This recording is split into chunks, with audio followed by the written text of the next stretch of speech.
तो बच्चों आज हम लोग बी कॉलोनी और बी की जो कॉलोनी में डिफरेंट डिफरेंट कास्टेस होती हैं उनके बारे में स्टडी करेंगे। लास्ट लेक्चर में मैंने आपको एपी कल्चर का इंट्रोडक्शन पढ़ा दिया था और मैंने आपको बताया था कि एपी कल्चर को ही हम बी कीपिंग भी कहते हैं और बेसिकली हम इसमें क्या करते हैं, जो बी की कॉलोनीज़ होती हैं उनका हम मेंटेनेंस करते हैं, उनका रख रखाव करते हैं ताकि आगे चलकर हमको तमाम तरह के जो प्रोडक्ट्स होते हैं जैसे कि वैक्स हो गया, हनी हो गई, ये सारी चीज़ें हमें मिल सकें। तो स्टूडेंट्स नेक्स्ट हम आगे इस लेक्चर में पढ़ने जा रहे हैं the bee colonies and castes. यहाँ पर हम देखते हैं कि हनी बी की जो कॉलोनी होती है उसमें तमाम तरह की कास्टेस होती हैं। कास्टेस का मतलब क्या होगा कि एक टाइप की हनी बीज नहीं होती, एक टाइप की बीज नहीं होती, बल्कि अलग अलग काम को परफॉर्म करने के लिए वो अलग अलग टाइप की होती हैं। इसीलिए हम बोलते हैं कि हनी बीज जो होती हैं वो सोशल इंसेक्ट्स होती हैं।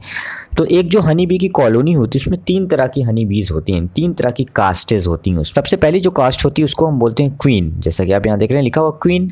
सेकंड जो है डेट इज़ वर्कर और तीसरा जो है उसको हम ड्रोन कहते हैं। तो 3 तरह की कास्टेज मेनली होती हैं। एक तो होती है क्वीन होती है, दूसरा जो होता है उसको हम बोलते हैं वर्कर्स जो काम करते हैं, और तीसरा जो कास्ट होती है उसको हम बोलते हैं ड्रोन। तो ये 3 टाइप्स की कास्टेज हैं जो हनी बी की कॉलोनी में पाई जाती हैं। ठीक है ना स्टूडेंट्स, अब एक एक करके इनके बारे में स्टडी करते हैं और सबसे पहले देखते हैं क्वीन बी के बारे में। तो क्वीन बी जो होती है यानी जो क्वीन होती है ये सबसे इम्पॉर्टेंट कास्ट है किसी भी एक कॉलोनी में, और ये सिंगल ही होती है, अकेली होती है।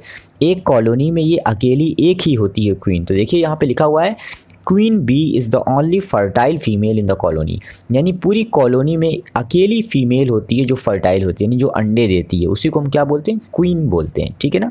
She is largest in the size, सबसे बड़ी होती है पूरी कॉलोनी में। सबसे बड़ी जो बी होती है वो क्वीन होती है, सबसे बड़ी जो मधुमक्खी होती है वो क्वीन होती है।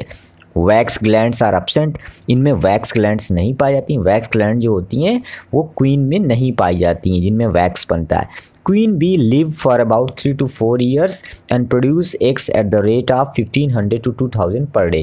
अब यहाँ पे बताया जा रहा है कि जो क्वीन होती है वो 3 से 4 साल तक ज़िंदा रहती है। उसकी लाइफ स्पैन जो होती है वो 3 to 4 years होती है और वो पर डे 1500 से लेकर 2000 एग तक जो है प्रोड्यूस करती है, यानी हर दिन जो है वो 1500 से 2000 अंडे जो है वो प्रोड्यूस कर सकती है। ठीक है ना स्टूडेंट्स, तो ये तो हो गई सबसे पहली कास्ट जिसको हम बोलते हैं क्वीन बी। सेकंड जो है डेट इज़ ड्रोन। अब ये जो ड्रोन होता है ना ये मेल होता है। तो drones are the male member of the colony. तो कॉलोनी में जो मेल हनी बी होते हैं उनको ड्रोन्स कहा जाता है। Drones can live up to about 60 days, यानी इनकी जो लाइफ स्पैन होती है वो केवल कितनी होती है, 60 डेज तक होती है, यानी 60 दिनों तक ये जिंदा रहते हैं। ये जो मेल होते हैं ये 60 दिनों तक जिंदा रहते हैं। ठीक है ना। Sting and wax glands are absent, इनमें स्टिंग नहीं पाई जाती, मतलब इनकी जो आगे के माउथ के अपेंडेजेस होते हैं स्टिंग जिनको कहा जाता है वो नहीं पाया जाता, और वैक्स ग्लैंड भी इनमें नहीं पाई जाती है। Drones develop from unfertilised egg, ये बहुत इंपॉर्टेंट चीज़ लिखी हुई है कि ड्रोन्स कैसे बनते हैं, वो ऐसे एग से बनते हैं जो अनफर्टिलाइज्ड होता है, जो फर्टिलाइज नहीं होता है, ऐसे एग से ही ड्रोन का फॉर्मेशन होता है। ये बहुत इंपॉर्टेंट चीज़ है स्टूडेंट्स, बहुत अच्छे से याद रखिएगा। आगे लिखा है the sole duty of drone is to fertilize the queen, और सबसे इंपॉर्टेंट और एक ही केवल काम है ड्रोन का, वो क्या है, क्योंकि ड्रोन मेल है तो वो क्या करता है, वो फीमेल हनी बी जो होती है यानी जो क्वीन होती है उसको क्या करता है, फर्टिलाइज करता है, उसके साथ रिप्रोडक्शन करता है और उसको फर्टिलाइज करता है। कौन, ड्रोन। ठीक है ना स्टूडेंट्स।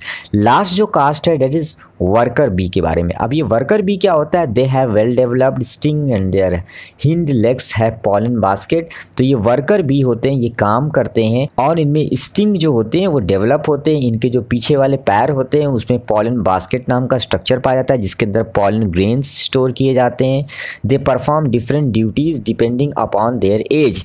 अब यहाँ पर बताया जा रहा है ये जो वर्कर बीज होते हैं ये तरह तरह के काम करते हैं कॉलोनी के अंदर इस बेसिस पे कि इनकी एज कितनी है। ठीक है ना। तो अब यहाँ पर कुछ इंपॉर्टेंट वर्कर बीज के टाइप्स लिखे हुए हैं, जैसे डे 1 to 14, यानी ऐसे वर्कर बीज जिनकी एज 1 से 14 दिन की होती है केवल, उनका काम होता है हाइव के अंदर, हाइव का मतलब छत्ता होता है ना जहाँ पर हनी बीज रहती हैं, तो हाइव के अंदर उसकी साफ़ सफाई करना और जो लार्वी होते हैं इंसेक्ट्स के यानी हनी बीज के जो लार्वी होते हैं, जो बच्चे होते हैं, उनकी फीडिंग कराना, उनको खिलाना पिलाना, तो ये सब काम जो होता है यानी हाइव की क्लीनिंग करना, लार्वी की फीडिंग करना, ये सारा काम जो है कौन करते हैं? ऐसे वर्कर्स करते हैं जिनकी एज कितनी होती है?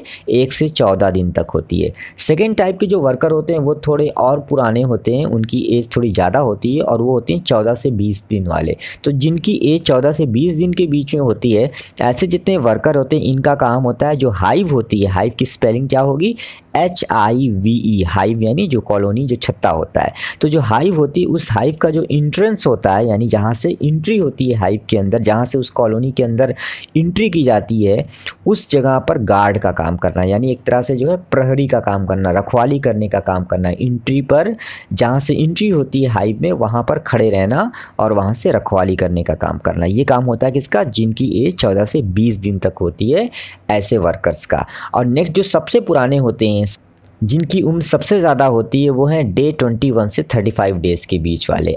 ऐसे वर्कर जिनकी एज 21 से 35 दिन के बीच में होती है, उनका काम होता है हाइव से बाहर जाकर नेक्टर और पॉलन ग्रेन को इकट्ठा करना फ्लावर्स से, ठीक है ना।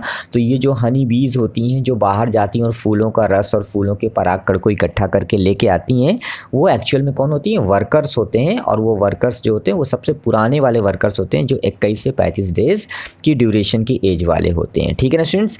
अब यहाँ पर आपको समझ में आ गया, यानी जो वर्कर्स होते हैं वो बेसिकली 3 टाइप्स के होते हैं। एक डे 1 to 14 डेज के बीच के डेवलपमेंट वाले, दूसरे जो डे 14 to 20 डेज के बीच वाले वर्कर्स होते हैं, और तीसरे जो सबसे पुराने वर्कर होते हैं डे 21 to 35 डेज के बीच वाले। तो ये 3 प्रकार के वर्कर अपनी अपनी एज के अकॉर्डिंग अलग अलग तरह के काम करते हैं कॉलोनी के अंदर या फिर कॉलोनी से बाहर जाकर, ठीक है ना स्टूडेंट्स। अब यहाँ पे डायग्राम बना हुआ है तीनों टाइप के कास्टेज का। यहाँ पे ड्रोन बना हुआ है जो कि मेल होता है, जो अनफर्टिलाइज एग से डेवलप होता है। क्वीन बनी हुई है, क्वीन जो होती है वो सबसे बड़ी साइज़ की होती है और सिंगल एक कॉलोनी में एक ही क्वीन होती है। इसका काम होता है क्या? अंडे देना, ठीक है ना। और तीसरे जो होते हैं वो वर्कर्स होते हैं। वर्कर्स जो होते हैं वो भी अलग अलग टाइप के होते हैं, 3 टाइप्स के होते हैं। अभी मैंने आपको बताया उनकी एज की बेसिस पे, और इस तरह से उनका काम भी जो है वो बटा होता है उनकी एज की बेसिस पे। तो जो वर्कर्स होते हैं वो अलग अलग तरह के काम करते हैं कॉलोनी में, जैसे साफ सफाई करना, फीडिंग करवाना लार्वी को, गार्ड का काम करना और साथ साथ नेक्टर और पॉलन ग्रेन को कलेक्ट करने का काम करते हैं, ठीक है ना स्टूडेंट। तो ये आपको बहुत अच्छे से समझ में आ गया होगा क्या डिफरेंट कास्टेज ऑफ हनी बीज जो मैंने आपको पढ़ा दिया, ठीक है ना। तो बी कॉलोनी और उसकी डिफरेंट कास्टेज क्या क्या होती हैं, मैंने इस लेक्चर को आपको ऑलरेडी प्रोवाइड कर दिया। आप इस लेक्चर को अपनी कॉपी में देख के पूरा लिख लेंगे। कहीं पर किसी भी तरह की कोई प्रॉब्लम आती है तो आगे चलकर आप मुझसे लाइव सेशन में पूछ लीजिएगा, ठीक है ना स्टूडेंट। तो फिलहाल आप इस नोट्स को बहुत अच्छे से बना लीजिए, फिगर को बहुत अच्छे से बना लीजिए और कहीं पर भी कोई मिस्टेक नहीं करिएगा। तो स्टूडेंट्स नेक्स्ट लेक्चर में हम लोग पढ़ेंगे life cycle and development of honey bee के बारे में। फिलहाल इस लेक्चर में इतना ही। Thank you.